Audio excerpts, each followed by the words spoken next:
bien-aimés dans le Seigneur. C'est bien moi, votre humble serviteur, Tchétché Chocha, Omer, Obuto. Oui, bien-aimés, je vous salue au nom de Jésus-Christ de Nazareth. Ça, c'est votre émission que tu utilises dans sa présence. Bien-aimés, je voulais vous dire quelque chose. Être à la présence du Seigneur Jésus-Christ, mais pendant 5 minutes, c'est très bien. Même 2 minutes, c'est très bien. Aujourd'hui, il y a plusieurs personnes qui sont connectées à l'Internet, sur Facebook, WhatsApp. Il peut être là pendant 3 heures de temps, 6 heures de temps, mais pas avoir la connexion avec son Seigneur Jésus-Christ. C'est lui qui a protégé, c'est lui qui a gardé. Pendant même 1 minute, c'est beaucoup. Aujourd'hui, votre émission est là, dans sa présence. À la présence du Seigneur Jésus-Christ. À la présence de celui qui a créé le ciel et la terre. À la présence de celui qui a créé toutes choses par sa part. 20 minutes, 30 minutes pour t'adorer. Qui peut louer Dieu? Qui peut dire à Jésus-Christ merci? Même 5 minutes. Tu vas te connecter à l'Internet sur WhatsApp pendant 3 heures du temps. 12 heures du temps. Mais pas dire merci au Seigneur Jésus-Christ. Bien-aimé. Et la Bible déclare racheter le temps quand le jour est mauvais. Nous vivons dans un temps qui est difficile. Ce temps n'est pas facile. Laisse-moi te parler. Personne qui peut changer ta vie si ce n'est pas Jésus-Christ. Personne qui peut changer ta vie si ce n'est pas Yehoshua Shaddai. Il y a la situation que tu mènes aujourd'hui. Si tu ne donnes pas Jésus-Christ, tu seras inutile. Laisse-moi te parler. Et la Bible déclare qui peut toucher au loin du Seigneur. Lorsque nous lisons dans la Bible, dans le livre 1 Samuel de 2, mais David n'a pas pu le tuer. David a l'obéi, nana koki ko simba oyo nzamba tekati na ye. David a kokaki jamais koboma roi Saoul, mazaki na porte au roi Saoul. Il y a des ennemis qui sont devant toi. Mais laisse le temps de Dieu puisse agir. Laisse le temps de Dieu puisse se manifester. Tes ennemis vont tiquer la place na yo no pété. Alléluia. Et c'est inquiété. Roi Saoul lala. Pongi. Abosa ne tete ngazola na pongi, ya zola na ne mutu. Oh tana e kokaki. Il y a dans notre vie un temps qui se limite. Okoki ko sala nenge nyonso to ko comme place wana c'est parce que tane koki. Mutu tu fais un relève. Et c'est là que des Jean-Baptiste a baptisé Jésus-Christ pour que le ministère de Jean-Baptiste soit fait. Et Jésus-Christ continue. Alléluia. Il y a des gens aujourd'hui que le ministère est déjà fini. Il y a des gens aujourd'hui que la puissance du Saint-Esprit est sous terre fini. Comme se forcer. À se forcer, comme à quelque côté n'a pas sa ngoma, n'a pas nganga, pas besoin de miracle. Oh, le vrai miracle, c'est la parole de Dieu. La vraie miracle, c'est la parole de Dieu. Aujourd'hui, je suis venu là seulement pour te conforter, pour qu'on puisse me casser. Yakoba ete. Zongela ensemble. Zongela ensemble. Oh, Zambo to bande, oh, to fuka mela kam. Zambo a créé l'icône, c'est. Zambo na tonga pesi yo pema sa ko vivre. Eza makas na yo te. Eza makas na ngai te. Mais bon, l'ingwa ensemble, oh, a créé l'icône, c'est na pesi biso. Pourquoi pas to kumisa e? Est-ce que vous avez proposé un kumisa ensemble wana? Et ça pourrait prendre comme ça ensemble. Bien aimé, David a commis le bosso, na moutou ya roi Saoul. Alors bien, le loin de Dieu, le loin de l'Éternel, nous remet pour la nini. Aujourd'hui, regardez comment les chrétiens, oh, ils finissent, même les pasteurs, ils parlent du mal de leurs pasteurs. Oh, j'ai béni Dieu Tout-Puissant, parce que notre Jésus-Christ, sur la croix, a tikala ki bolumbu wana yango c'est une mauvaise réputation. La mauvaise réputation wana c'est ça l'église ende bimaki wana. Bien aimé, oko momo sala nzambe le kamunini. Tika ete tango nzambe koka na vie na yo. Tika ete tango nzambe se manifester. Ne sois pas pressé dans l'évangile. Moi, j'ai béni le Dieu Tout-Puissant, le Dieu d'Israël. Il m'avoir protégé. Et toi aussi. Dans ta vie à Jésus-Christ. Rachetez le temps quand les jours est mauvais. Rachetez le temps quand les jours est mauvais, bien-aimés dans le Seigneur. C'est le moment que nous devons être concentrés. C'est le moment, bien-aimés, nous devons prier beaucoup. La distraction, c'est inutile. Le groupe WhatsApp, c'est inutile. Qui t'ont la vie, c'est Jésus-Christ. C'est Jésus-Christ qui t'ont la vie. Ce n'est pas les hommes. Ce n'est pas ton père, ce n'est pas ta mère. Mais c'est Jésus-Christ. Alléluia. Bien-aimé, c'est le moment que Oyo, comme ça, ensemble,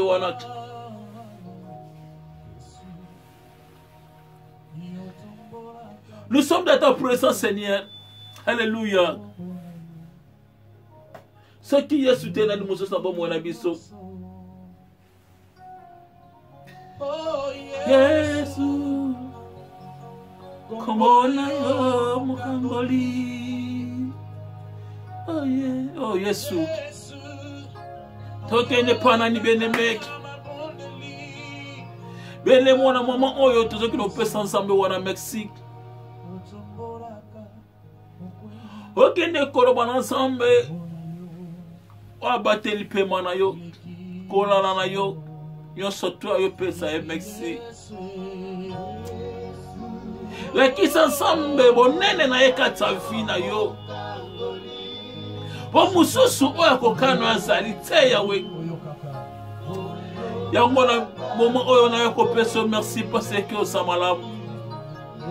Na ko tombo na komona ensemble na fina ngali ko ba kombo nyoso tu. Tika ete kombo na le kumama na fina ngai parce que os ensemble. Likola ba kombo nyoso tu komo moko telekio. Soki na solo beza grâce ko te pana yo. Soki na to tambola za grâce ko te pana yo. Et bon, le lendo ni ngana kosa ni bosona yo Jésus. Tika ngana pesa yo merci. Yo ne motomboli ho sansan malam. Eso ngafina ngaisa ponga na ebinza mbona ngumba melanka. Yakovana na bomo na biso Jésus. Alléluia. Tu es l'unique qui a existé pour faire exister Jésus. Tika etengala kumbisa yo po mususu lokolo azate. Tika etena tatola komona ensemble na bomo na ngai passé que au samalamu. Yango na peso merci Jésus. Ole kinyoso. Alléluia. Bien-aimés, adorons Seigneur Jésus-Christ. Prions ensemble avec moi. Bien-aimés, tout le monde a beaucoup de gens qui ont été le bon ensemble, on a côté la moitié, on a changé vie. Le lengue na yo kotambola. Le lengue na koloba. Zamba buka yo. Ogei oyo kosa kata vie na yo Jésus. Alléluia. tika ete nsamba fana vina yo bukalo lendo buko gay et qu'on peut le comme côté piste yango na journal l'once bien aimé ngana poussa ne pana yo na écran na yo na appareil na yo kono bate mususu azacho abikisaka mususu azacho bukaka olongolo ko gay na fia ba to soki nsambe wana te alkume ensemble pesa ensemble merci na bolamu odo sala kata fina yo kumisa ye paseka ensemble la kisa ensemble wana bolamu na vina yo la kisa ensemble wana bolamu odo sala kata bomona yo ensemble malamu il est le plus de beau il est l'incomparable Dieu bien-aimé Sambela, dans la situation ces derniers temps, dans la vie na yo zo menemi kolo oyo, ezala mutu mususu te oyo akoki sauver ce qui est Jésus-Christ te. Papa na ko pesa solution te. Ozana moka libana, ozoluka te loko kole, ozoluka mosala, maintenant bana ezana mutu moko pesa kamilo ko kole na mosala, c'est Jésus-Christ qui s'arrête. Ensemble, on a aussi sa limitation fina yo. Alléluia. Yo le bengazel héritier et chien. Lui qui a existé pour faire exister, c'est toi Jésus. Ensemble, sans limite. Alléluia. La Bible déclare, mon roi, il est le roi des Juifs. Il est le roi d'Israël. Il est le roi de toutes les Congolais. Il est le roi de toutes les nations. Il est le roi des rois. C'est qu'il a merci parce que nous ensemble. Il est le roi de tous les anges. Pour sur le colon salité. Il est là pour changer nos vies. Il est là qui donne la vie. Il est le chemin, la vérité et la vie. Le chemin qui mène à la sainteté. Il est digne d'être adoré. Si ce n'est pas Jésus, c'est qui encore? Laisse-moi te dire, bien-aimé, adorons notre Dieu. Il est merveilleux dans notre vie. Il est celui qui nous protège. Qui peut protéger si ce n'est pas Jésus? Talabanzelo tambola. Tala nengo bota manengo komina lo moto. So ki nzamba batela ki yo tenane nga batela yo. So ki nzamba traverser que la banzela te poko mona mboka mupaya nani muso nga batelo bien aimé. C'est le moment qu'on peut s'ensemble wana Mexique. Le bano samalamu. La ki s'ensemble wana bolamu na ekata fina yo. Bon zambe muso azate. Basangisaka ena mususu te. Basangisaka ena sangoma te. Basangisaka ena noki te. Yazali nike. Soki noka zonguma melaye. Le roi zonguma melaye. Même Satan zonguma melaye. Pourquoi pas yonguma melaye bien aimé? Alléluia. Avec qui il a reçu le nom. Bien-aimé, comme ça ensemble, on est comme ça. Bien-aimé, chantons. Mais à la présence du Saint-Esprit. Ensemble, madame. Oh mon Dieu, mon roi. Il est la place de la maîtresse de la civilisation. Il est le roi de la gloire. Il est le sauveur du péché. Il guérit les malades. Il purifie les lèpres. Son nom c'est Jésus-Christ. Yehoshua Hamashiach El Shaddai. Il est sans égal. Il est sans limite. Alléluia Jésus. Bien-aimé, comme ça ensemble, si qu'on s'allie. Merci Seigneur.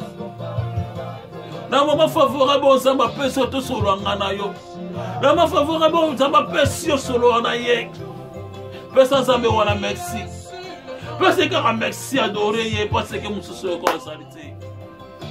Il a reçu les noms à sa sambe malamu. Et le connaît change à vie na biso. C'est la Bible. Bible ne change à vie à moto. Ce n'est pas les études. Tu peux être un docteur licencié. Mais c'est au professeur c'est comme une pamba. Mais avoir une Bible dans ta vie. Na regarde ça na pareil. Mais la cause dans la bibliothèque. Parce qu'on est mundo qui n'a pas. Alléluia.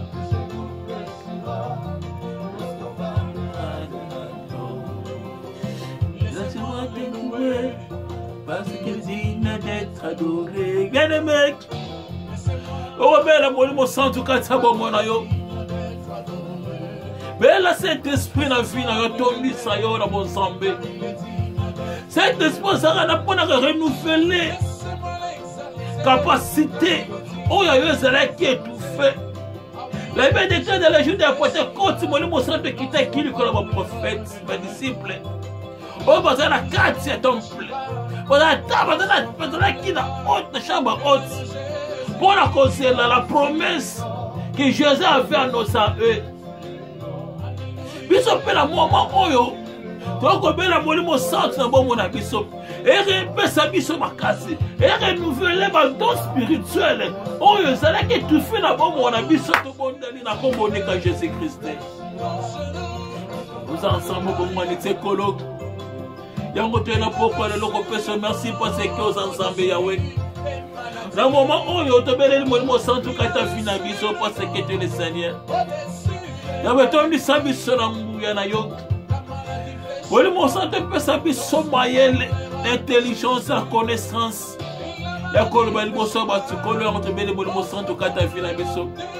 Na ministre son sambe to bele liyo. Na bana ku na biso sambe to bele liyo. Na be tonga na biso sambe to bele liyo. Na fine prier son sambe to bele liyo. Yawe mususu ko salite. Tondi sabi sona mbuya na yo Shaddai. Soit contre la vie na biso pour mon côté au na yo Jésus aux ensemble malam bien aimé la reçu le nom de tous les noms. Alléluia. Bien aimé pour mis ensemble wana bien aimé c'est un molimo santo kata vie na yo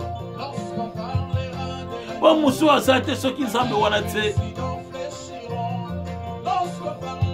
La qui s'aboli mon sang tout n'a pas ministère na on ne sait que tout fait au renouvellement ainsi qu'à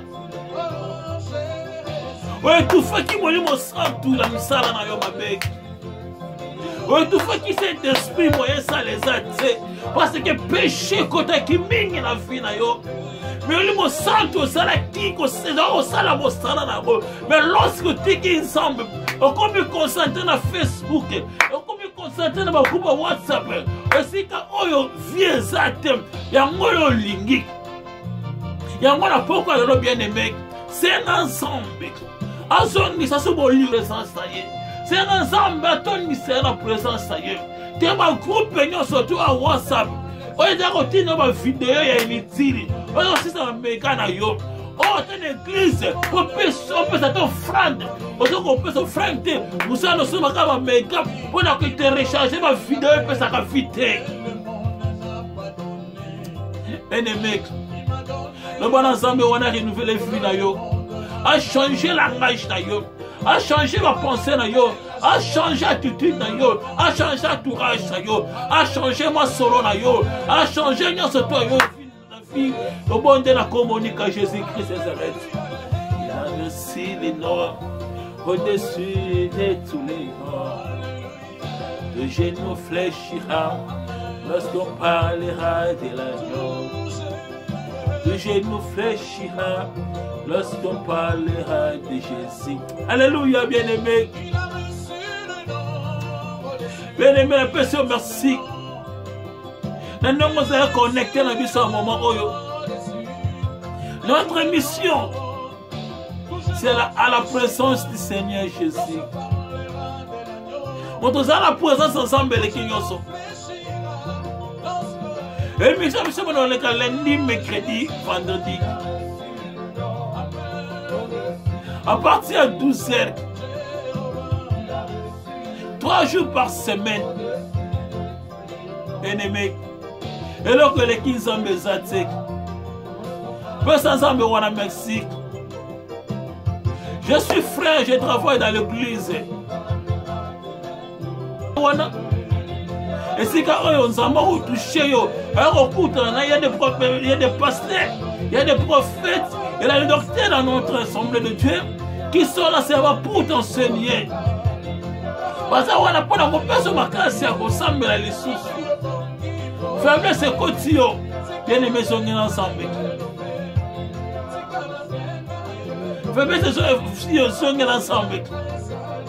Ça mène à peu ça qui mène un sengo. Et ça la mousse soutien. Zambé n'a pas mbola bino. Zambé n'a pas protégé bino. Au nom de Jésus-Christ de Nazareth. Amen. Tellement. Zambé n'a pas técolo. La présence de Dieu est le kinyo sur le fin de biso. La présence de Dieu peut s'acquérir c'est un chilo. Oza Nzambe. Moko tako kana bien aimé toute cette émission. Nzambe n'a pas mbola bino. Comment son adresse cité on appelle si. Dans la L6. C'est lui qui est le conducteur. C'est le docteur qui sont là. Et nous avons d'autres pasteurs comme Papa Mbaki, le pasteur Jim, pasteur Didier, pasteur Pati, l'évangéliste Deschamps. Et nous,